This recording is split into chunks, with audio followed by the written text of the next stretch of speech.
रात के ठीक 12:47 थे। स्टेशन पर लगी डिजिटल घड़ी की लाल रोशनी बार बार झपक रही थी। प्लेटफॉर्म नंबर 4 पर मैं बिल्कुल अकेला खड़ा था। न कोई चाय वाला था, न कोई कुली और न ही कोई दूसरा यात्री। पूरा स्टेशन अजीब सी खामोशी में डूबा हुआ था। तभी दूर से ट्रेन की सीटी सुनाई दी। घना कोहरा पटरी के ऊपर फैल गया और कुछ ही पलों में आखिरी लोकल ट्रेन प्लेटफॉर्म पर आकर रुक गई। डिब्बों के दरवाजे अपने आप खुल गए। मेरा नाम आदित्य है। मैं एक प्राइवेट कंपनी में काम करता हूँ। उस दिन ऑफिस में इतना काम बढ़ गया था कि आखिरी ट्रेन ही मेरे घर जाने का एकमात्र रास्ता थी। मैंने स्टेशन मास्टर के केबिन की तरफ देखा। लाइट जल रही थी, लेकिन अंदर कोई दिखाई नहीं दे रहा था। मैंने जोर से आवाज़ लगाई, भैया, ये लास्ट ट्रेन है ना? कोई जवाब नहीं आया। थोड़ा झिझकते हुए मैं ट्रेन में चढ़ गया। पूरा कोच खाली था। न कोई बैठा हुआ, न कोई बैग, न अखबार, बस पंखे की हल्की घरघराहट और ट्रेन की धक धक। जैसे ही ट्रेन ने रफ्तार पकड़ी, मेरे मोबाइल का नेटवर्क एकदम गायब हो गया। स्क्रीन पर सिर्फ लिखा था नो सर्विस। ट्रेन अगले स्टेशन पर रुकी। स्पीकर से आवाज आई, अगला स्टेशन रामपुर। मेरा दिल धक से रह गया। इस रूट में रामपुर नाम का कोई स्टेशन ही नहीं था। प्लेटफॉर्म पर पीली रोशनी थी, टूटे हुए बोर्ड थे, लेकिन एक भी इंसान नहीं।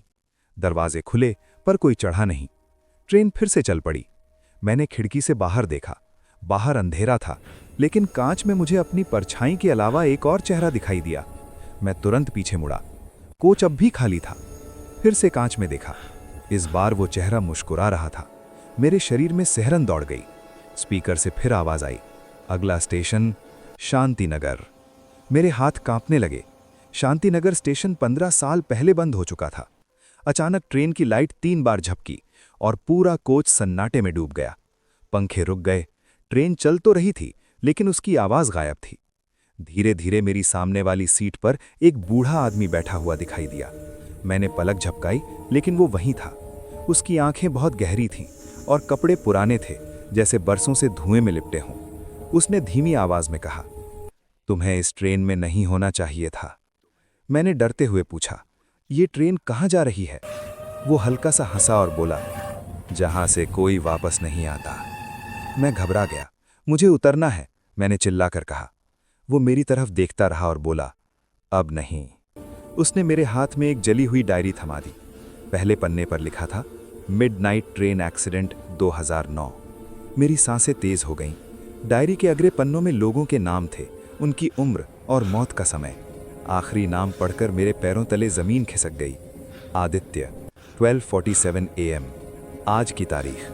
बूढ़े ने कहा, 15 साल पहले इसी ट्रेन में आधी रात को भयानक आग लगी थी। पूरा कोच जल गया, कोई नहीं बचा। मैंने कांपते हुए कहा, तो मैं यहाँ कैसे हूँ?